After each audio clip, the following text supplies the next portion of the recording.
Raebareli Lok Sabha seat पर कांग्रेस ने आखिरकार अपने पत्ते खोल दिए और 5वें चरण के लिए नामांकन के आखिरी दिन कांग्रेस ने राहुल गांधी को अपनी मां की विरासत संभालने की जिम्मेदारी सौंपी।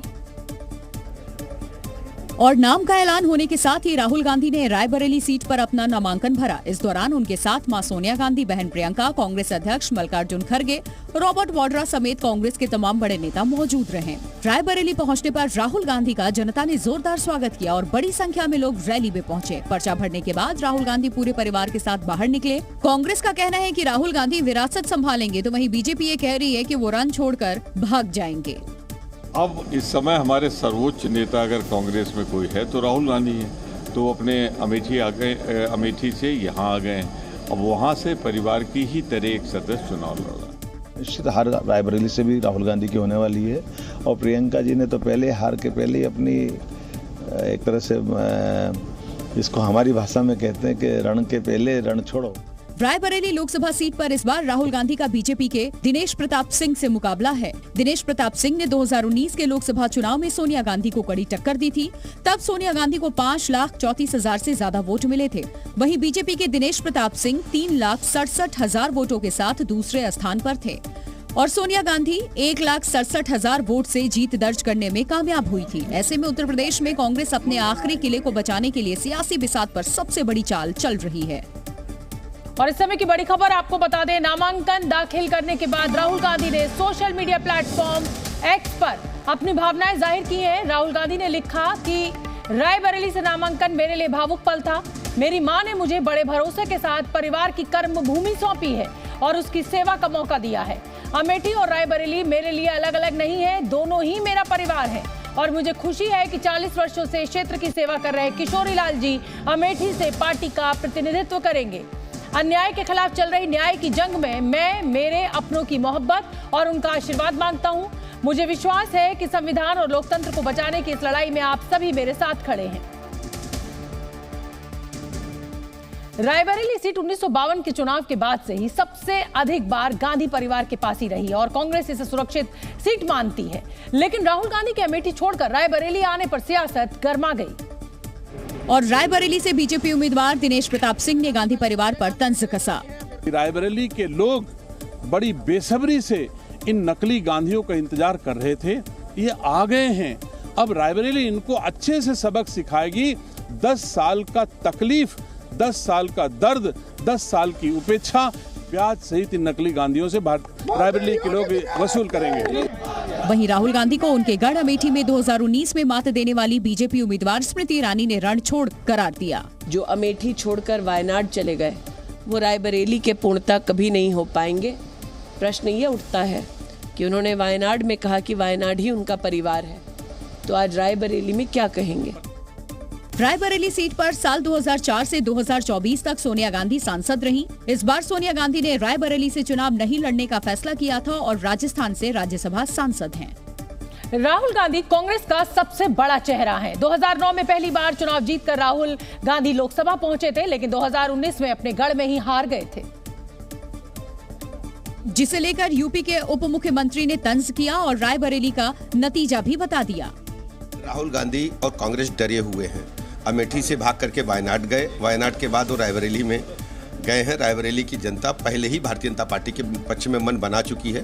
प्रचंड बहुमत के साथ रायबरेली, अमेठी, मैनपुरी और कन्नौज सभी सीटों पर बीजेपी ही जीतेगी। इस समय कांग्रेस पार्टी के लिए जो इंडिया गठबंधन में जहाँ भी चुनाव हो रहे हैं सभी सीटें सेफ है। चाहे वो रायबरेली हो, चाहे अमेठी हो, चाहे वो लखनऊ हो, चाहे देवरिया हो, चाहे बनारस।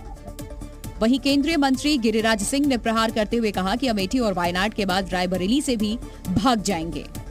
राहुल गांधी हार गए, अब अमेठी छोड़ दिए।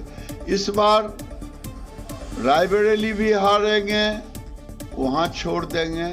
मैं तो पहले ही कहा कि बहादुर जफर शाह मुगलिया सल्तनत के अंतिम बादशाह थे, तो उसी तरह से रायबरेली भी ये गांधी फैमिली का ये अंतिम बादशाह है। रायबरेली और अमेठी से कांग्रेस उम्मीदवारों के नाम का ऐलान होते ही प्रियंका गांधी के समर्थक मायूस हो गए। प्रियंका के समर्थकों को लग रहा था कि वो किसी एक सीट पर तो चुनाव जरूर लड़ेंगी, लेकिन ऐसा हुआ नहीं। अब सवाल यह है कि प्रियंका गांधी को पार्टी ने चुनावी अखाड़े में आखिर क्यों नहीं उतारा। हालांकि सीधे तौर पर ना सही, लेकिन जयराम रमेश ने संकेत दिए हैं कि कांग्रेस का प्रियंका को लेकर क्या प्लान है।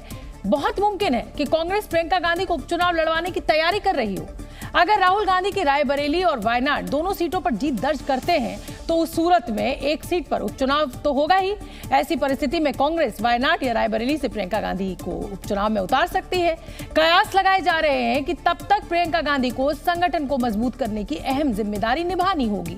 हालांकि सियासी हलकों में प्रियंका गांधी के चुनाव न लड़ने के पीछे कांग्रेस और समाजवादी पार्टी के बीच हुए सीट शेयरिंग का समझौता भी एक बड़ी वजह कहा जा रहा है।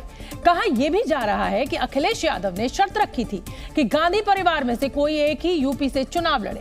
लिहाजा अखिलेश की शर्त मानते हुए कांग्रेस ने प्रियंका गांधी को चुनावी रणभूमि से दूर रखने का फैसला किया।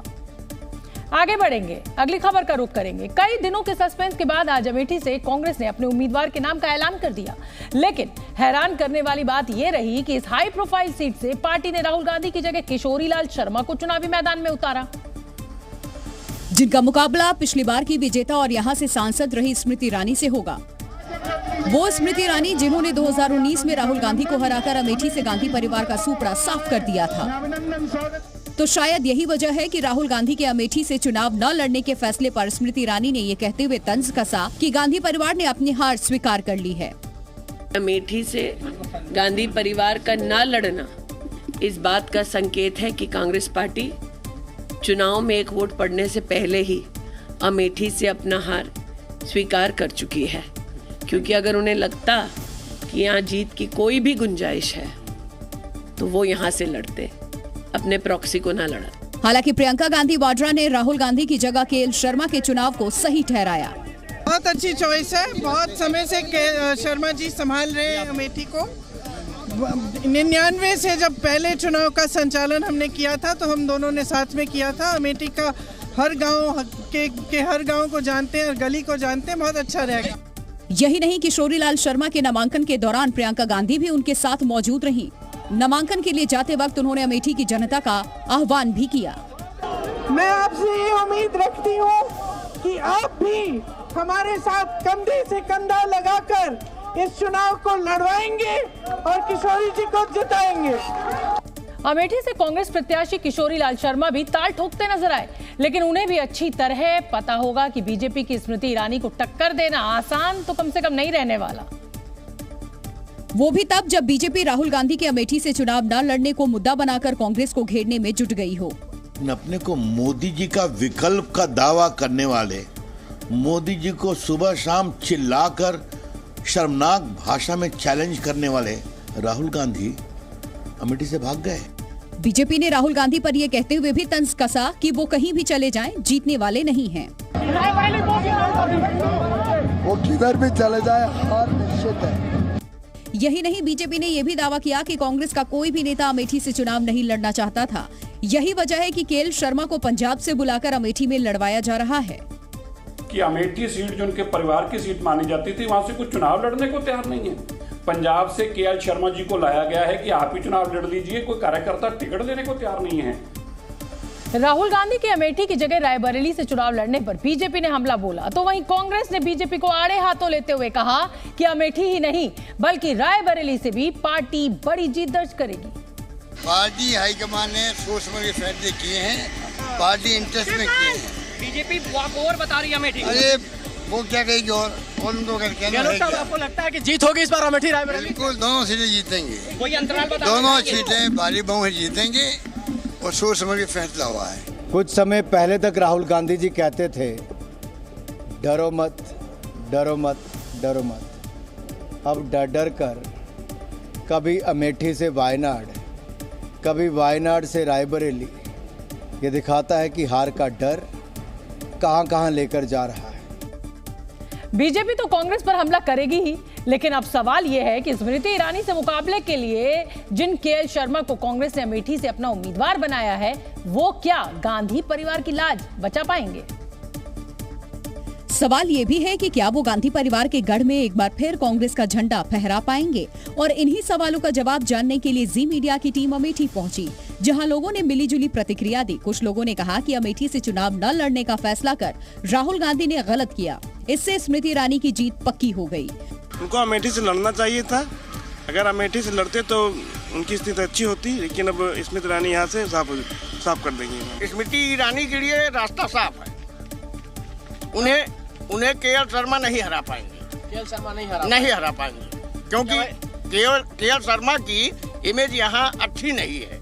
वहीं कुछ लोग ये कहते नजर आए कि राहुल गांधी कहीं से भी चुनाव लड़े जीत नहीं पाएंगे, क्योंकि उनके परिवार ने रायबरेली और अमेठी के लिए कुछ नहीं किया।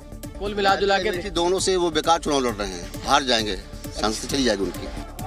हालांकि कांग्रेस कार्यकर्ताओं में जोश नजर आया और वो अमेठी से किशोरी लाल शर्मा की जीत का दावा करते दिखे। कांग्रेस ने यहाँ ब्राह्मण चढ़ा दिया है, किशोरी लाल शर्मा यहाँ 2 लाख वोटों से जीतेंगे। किशोरी लाल शर्मा जी यहाँ के बहुत ही अच्छे प्रत्याशी हैं। यहाँ वो उनका त्याग है, 40 सालों का त्याग है, वो एक कार्यकर्ताओं को जानते हैं। यहाँ अमेठी में एक बार फिर कमल खिलेगा या लोग हाथ को मजबूत करेंगे, ये तो 4 जून को ही पता चलेगा। लेकिन फिलहाल बड़ा सवाल ये है कि कांग्रेस ने राहुल गांधी को आखिर अमेठी की जगह रायबरेली से चुनावी मैदान में उतारने का फैसला क्यों लिया। इसके पीछे कई वजह हैं, जिसमें से पहली वजह है अमेठी में कांग्रेस का लगातार घटता वोट प्रतिशत। 2004 के लोकसभा चुनाव में कांग्रेस को अमेठी में 76.20% वोट मिले थे, जबकि 2019 में कांग्रेस को महज 43.84% वोट मिले और 50% वोटों के साथ बीजेपी ने बाजी मार ली। इसके बाद 2022 में अमेठी की 5 विधानसभाओं में कांग्रेस को करारी हार का सामना करना पड़ा। तो वहीं क्षेत्र में स्मृति ईरानी का दबदबा बढ़ता चला गया। यही नहीं, स्मृति ईरानी ने तो अमेठी में अपना घर भी बनवा लिया है और वो अमेठी को अब अपना घर कहती हैं। वहीं कांग्रेस को इस बात का भी डर होगा कि अगर दूसरी बार राहुल गांधी अमेठी से हार गए तो उनकी छवि को एक बड़ा नुकसान होगा। लिहाजा पार्टी को लगा कि अमेठी की तुलना में रायबरेली कहीं ज्यादा सेफ सीट होगी। जबकि एक और बात गौर करने वाली है और वो ये है कि 2019 में हार के बाद अमेठी से राहुल गांधी का फोकस हट गया था, वो वायनाड को अपना घर बताने लगे थे। अब आपको बात पते की समझनी चाहिए और बात पते की यह है कि पिछले चुनाव में अमेठी से राहुल गांधी की हार और वायनाड से चुनाव लड़ने के बाद ये कहा जाने लगा था कि हिंदी हार्टलैंड में गांधी परिवार की स्वीकार्यता खत्म होने लगी है। कांग्रेस को उत्तर भारत में उसका खामियाजा भी भुगतना पड़ा।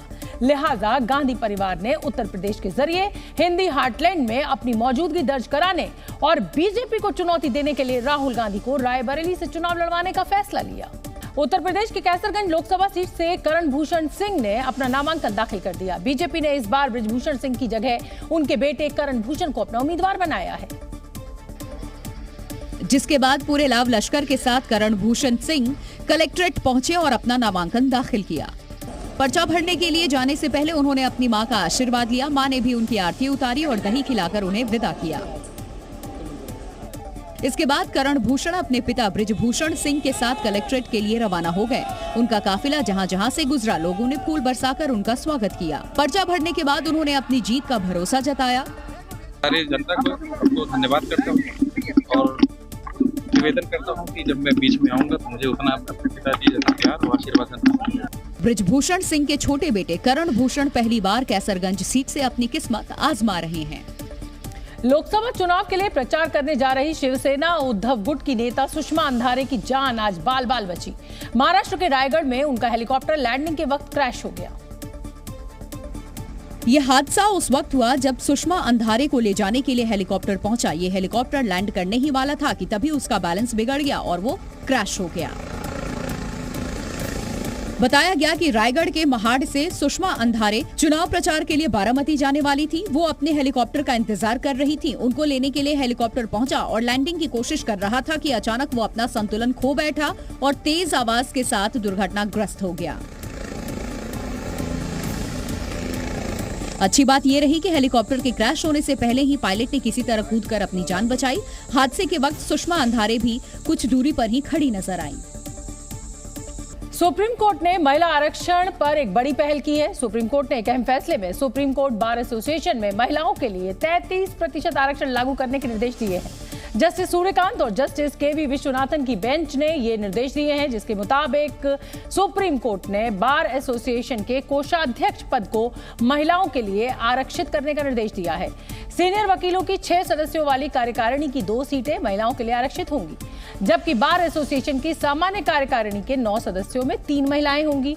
सुप्रीम कोर्ट का यह आदेश 16 मई को होने वाले बार एसोसिएशन के चुनाव से लागू हो जाएगा। मौजूदा बार एसोसिएशन का कार्यकाल 18 मई को खत्म हो रहा है, जिसके बाद नई टीम कार्यभार संभालेगी। गुजरात के साबरकांठा जिले के वडाली में हुए पार्सल ब्लास्ट मामले में बड़ा खुलासा हुआ है। पार्सल में हुए धमाके की वजह से पिता पुत्री की मृत्यु हो गई थी, जबकि 2 लोग गंभीर रूप से घायल हुए थे, जिन्हें इलाज के लिए अस्पताल में भर्ती करवा दिया गया था, जहां उनकी हालत अभी भी गंभीर बनी हुई है। इस घटना के बाद ही पुलिस और एफएसएल की टीम मौके पर पहुंची और छानबीन में जुट गई। सीसीटीवी की जांच के दौरान एक स्कूटर चालक रिक्शा वाले को पार्सल देता नजर आया। छानबीन के दौरान पता चला कि स्कूटर का मालिक जयंती भाई वणझारा है, जिसे गिरफ्तार कर लिया गया। पुलिस के मुताबिक आरोपी जयंती भाई से पूछताछ में कई अहम जानकारियां सामने आई। आरोपी ने बताया कि उसकी पत्नी और मृतक जीतू वणझारा एक ही गांव के रहने वाले थे और दोनों एक दूसरे को काफी समय से जानते थे, लेकिन इस बात से आरोपी चिढ़ता था और यही वजह है कि उसने जीतू वणझारा की हत्या की साजिश रची। जानकारी के मुताबिक आरोपी ने जिलेटिन और डेटोनेटर का इस्तेमाल कर एक रेडियो जैसा उपकरण बनाया और उसे एक रिक्शे वाले के जरिए भिजवा दिया। इस उपकरण को ऑन करने के लिए जैसे ही प्लग सॉकेट में डाला गया, उसमें ब्लास्ट हो गया और 2 लोगों की मौत हो गई। विदेश भेजे जाने वाले मसालों के निर्यात से पहले अब जांच होगी। जानकारी के मुताबिक सिंगापुर और हांगकांग भेजे गए मसालों में ईटीओ यानी एथिलीन ऑक्साइड की मात्रा ज्यादा होने पर वहां बैन लगा दिया गया, जिसकी वजह से अब भारत सरकार के स्पाइसेस बोर्ड ने फैसला किया है कि जो भी मसाला और रेडी टू ईट फूड विदेशों में निर्यात किया जाएगा, उससे पहले उसकी एथिलीन ऑक्साइड की जांच की जाएगी और टेस्ट में पास होने के बाद ही निर्यात की इजाजत दी जाएगी। दरअसल सिंगापुर और हांगकांग ने 2 बड़े भारतीय ब्रांड्स के मसालों को एथिलीन ऑक्साइड की मात्रा ज्यादा पाए जाने पर वापस भेज दिया था, जिसकी वजह से भारत सरकार ने यह फैसला लिया। ईटीओ यानी एथिलीन ऑक्साइड एक मीठी गंध वाली रंगहीन गैस होती है। ये गैस काफी ज्वलनशील और विस्फोटक होती है। इसमें कैंसर पैदा करने वाले पदार्थ पाए जाते हैं और इसका उपयोग कीटनाशक में भी होता है। सिंगापुर में किसी भी खाद्य पदार्थ में एथिलीन ऑक्साइड की अधिकतम मात्रा 50 ppm है और हांगकांग में ये पूरी तरह से प्रतिबंधित है, इसीलिए इन मसालों को भारत वापस भेजा गया। और इस समय की बड़ी खबर आपको बता दें, शिवसेना में शामिल हुए संजय निरुपम मुख्यमंत्री शिंदे ने पार्टी में कराया शामिल। संजय निरुपम, जिनको अभी कुछ दिन पहले कांग्रेस से बाहर का रास्ता दिखाया गया था, अब संजय निरुपम शिवसेना में शामिल हुए। एकनाथ शिंदे ने उन्हें पार्टी में कराया शामिल। संजय ने कुछ दिन पहले ही कांग्रेस छोड़ी थी, जैसा कि मैंने आपको जानकारी दी। और ये देखिए तस्वीरें आप, मुख्यमंत्री एकनाथ शिंदे की मौजूदगी में संजय निरुपम ने शिवसेना एकनाथ शिंदे गुट का दामन थामा। लेकिन यहाँ आपको ये नहीं भूलना चाहिए कि यही संजय निरुपम एकनाथ शिंदे के लिए खूब बोलते रहे हैं और लगातार बीजेपी के ऊपर हमलावर रहे, शिवसेना के ऊपर हमलावर रहे एकनाथ शिंदे गुट पर, और अब एकनाथ शिंदे गुट में ही शामिल हो गए संजय निरुपम। और इस समय की बड़ी खबर आपको बता दें, रायबरेली लोकसभा सीट से राहुल गांधी का नाम सामने आने के बाद मुख्यमंत्री योगी आदित्यनाथ ने कांग्रेस पर बड़ा हमला किया है।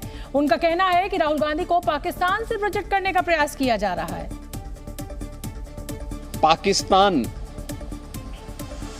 से राहुल गांधी को प्रोजेक्ट करने का प्रयास कर रहा है। ये चीजें दिखती हैं कि पाकिस्तान सरकार का पूर्व मंत्री जो बेशर्मी के साथ पुलवामा की घटना का समर्थन करता है, वह व्यक्ति राहुल गांधी को सपोर्ट कर रहा हो और राहुल गांधी को लेकर के प्रफुल्लित हो रहा हो, ये चीजें दिखाती हैं कि कांग्रेस का हाथ देश के दुश्मनों का साथ। और इस समय की एक बड़ी खबर बता दें, आगरा में राष्ट्रीय शोषित समाज पार्टी के राष्ट्रीय अध्यक्ष स्वामी प्रसाद मौर्य पर एक युवक ने जूता फेंका है। पार्टी के प्रत्याशी होतम सिंह निषाद के पक्ष में स्वामी प्रसाद मौर्य एक जनसभा को संबोधित कर रहे थे। ये तस्वीरें आप देखिए। इसी बीच भीड़ से उठकर आए युवक ने स्वामी प्रसाद मौर्य के ऊपर जूता फेंक दिया, जिसके बाद पुलिस ने युवक को दौड़ाकर पकड़ा और हिरासत में ले लिया। यही नहीं, मौर्य समर्थकों ने उसकी पिटाई भी की। बताया जा रहा है कि स्वामी प्रसाद मौर्य पर जूता फेंकने वाले शख्स का नाम ब्रजेश भदौरिया है, जो अखिल भारतीय हिंदू महासभा का पदाधिकारी है। स्वामी प्रसाद मौर्य अपने विवादित बयानों को लेकर चर्चा में बने रहते हैं और अब वो चुनाव प्रचार कर रहे थे और उसी बीच एक युवक भीड़ से बाहर आया और उसने जूता फेंका स्वामी प्रसाद मौर्य के ऊपर। हालांकि पुलिस ने इस युवक को हिरासत में ले लिया है। वहीं इससे पहले जब स्वामी प्रसाद मौर्य रैली के लिए आगरा जा रहे थे, उस वक्त भी फतेहाबाद में हिंदू महासभा के कार्यकर्ताओं ने उनके काफिले को रोका था, काले झंडे दिखाए थे, उनका विरोध किया था, जबकि उनकी गाड़ी पर स्याही भी फेंकी गई थी। हिंदू महासभा के लोगों ने विरोध किया स्वामी प्रसाद मौर्य का। ये दो तस्वीरें भी हम आपको दिखा रहे हैं।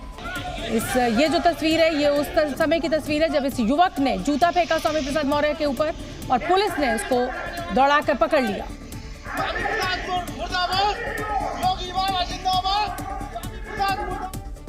संसद भवन की सुरक्षा को लेकर दिल्ली पुलिस लगातार मॉक ड्रिल कर रही है। आज भी संसद भवन के बाहर आतंकी हमले जैसे हालात को लेकर जमीनी सुरक्षा तैयारियों की तस्दीक की गई, जिसमें 2 बाइक पर सवार आतंकी बम विस्फोट करके भागते हैं। ऐसे हालात में स्क्वाड कमांडो तुरंत मौके पर पहुंचकर मोर्चा संभालते हैं। ठीक सामने आप देख रहे हैं, वहाँ पर जो जवान है वो वहाँ पर घायल हुए हैं। एक बाइक यहाँ पर पहुंची थी, उस बाइक के पहुंचने के बाद में जो बम है वो यहाँ पर फोड़ा गया है। बम धमाकों की सूचना मिलते ही फौरन एनएसजी कमांडो और दिल्ली पुलिस के स्क्वाड कमांडो मौके पर पहुंचते हैं और मोर्चा संभालते हैं। सुरक्षा बल पूरे इलाके को घेर कर हालात को संभालते हैं। दरअसल पिछले साल संसद हमले की बरसी के दिन 2 लोग संसद में घुस गए थे और स्मोक गैस का इस्तेमाल भी किया था, जिससे अफरा तफरी मच गई थी। ऐसी आपात स्थिति को नाकाम करने के लिए सुरक्षा बल लगातार अपनी तैयारियों को परख रहे हैं। इससे पहले हुए संसद मॉक ड्रिल में एनएसजी कमांडोज पैराग्लाइडर और हेलीकॉप्टर से आसमान से उतरे और संसद भवन की सुरक्षा को लेकर अपनी तैयारियों को परखा। 1 मई को एनएसजी के कमांडो ने पैराग्लाइडर के जरिए लुटेंस जोन में उड़ान भरी। ये पैराग्लाइडर संसद भवन नॉर्थ और साउथ ब्लॉक के पास उड़ता नजर आया। एनएसजी के पैरा ट्रूपर्स ने इस उड़ान के जरिए संसद भवन के पास का एयर सर्वे किया, जिसका मकसद आतंकी हमले की स्थिति में संसद भवन और इसके आसपास के इलाकों की सुरक्षा को पुख्ता करना था। मतलब ये कि अगर कोई आतंकी हमला होता है तो उस स्थिति में पैराग्लाइडर्स की मदद से आतंकियों के खिलाफ ऑपरेशन चलाया जा सके। यही नहीं, पैराग्लाइडर्स के जरिए एक पूरे इलाके को बहुत कम देर में क्वार्डन ऑफ भी किया जा सके। इससे पहले एनएसजी कमांडोज ने संसद की सुरक्षा को लेकर हेलीकॉप्टर से भी एक सर्वे किया था। इस मॉक ड्रिल में दिल्ली पुलिस की सिक्योरिटी विंग को भी शामिल किया गया था। संसद की सुरक्षा के मद्देनजर करीब 15 मिनट ये मॉक ड्रिल की गई थी। इस दौरान हेलीकॉप्टर के जरिए कुछ कमांडो संसद भवन की छत पर भी उतरे थे। जून में शुरू हो रहे T20 वर्ल्ड कप के मैच वेस्ट इंडीज के साथ पहली बार अमेरिका के कुछ शहरों में खेले जाएंगे। अमेरिका के क्रिकेट स्टेडियम को वर्ल्ड क्लास बनाने के लिए ड्रॉप इन पिच तैयार की जा रही है। जानकारी के मुताबिक अमेरिका में T20 वर्ल्ड कप मैचों के लिए फ्लोरिडा में 10 ड्रॉप इन पिचें बनाई गई हैं। वहां से इनको न्यूयॉर्क के नासाउ काउंटी क्रिकेट स्टेडियम में लगाया जाएगा। 9 जून को भारत और पाकिस्तान का मुकाबला भी इसी क्रिकेट स्टेडियम में खेला जाएगा। फ्लोरिडा में जो 10 पिच बनाई गई हैं, उनमें 4 का इस्तेमाल वर्ल्ड कप के मैचेस के लिए होगा, जबकि 6 पिचेस का इस्तेमाल टीमों के अभ्यास के लिए किया जाएगा। ड्रॉप इन पिच को स्टेडियम से दूर किसी और जगह पे बनाया जाता है और बाद में उसको लाकर स्टेडियम में बिछा दिया जाता है।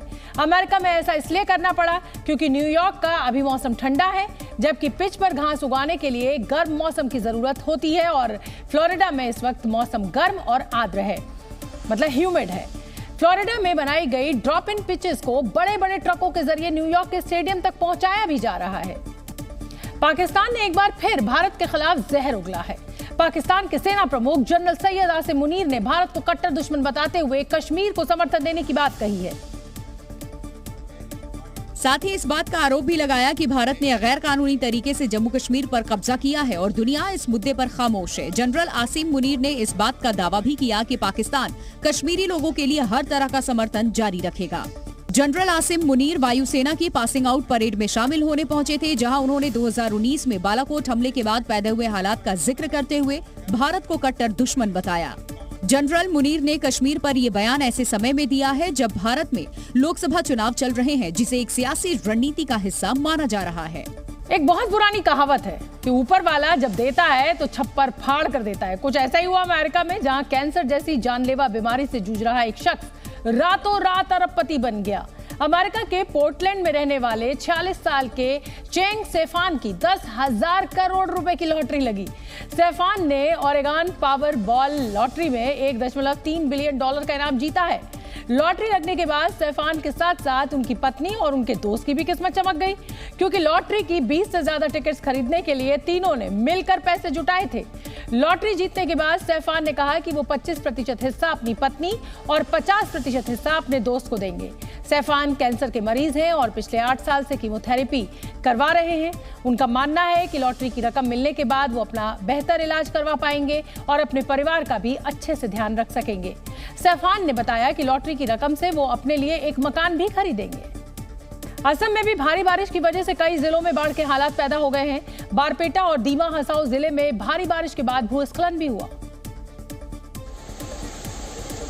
और कई इलाकों में बाढ़ आ गई। भारी बारिश के बाद ब्रह्मपुत्र नदी उफान पर आ गई और नदी का पानी लोगों के घरों में घुस गया और जहां तक नजर आई वहां तक सिर्फ पानी ही पानी दिखाई दिया।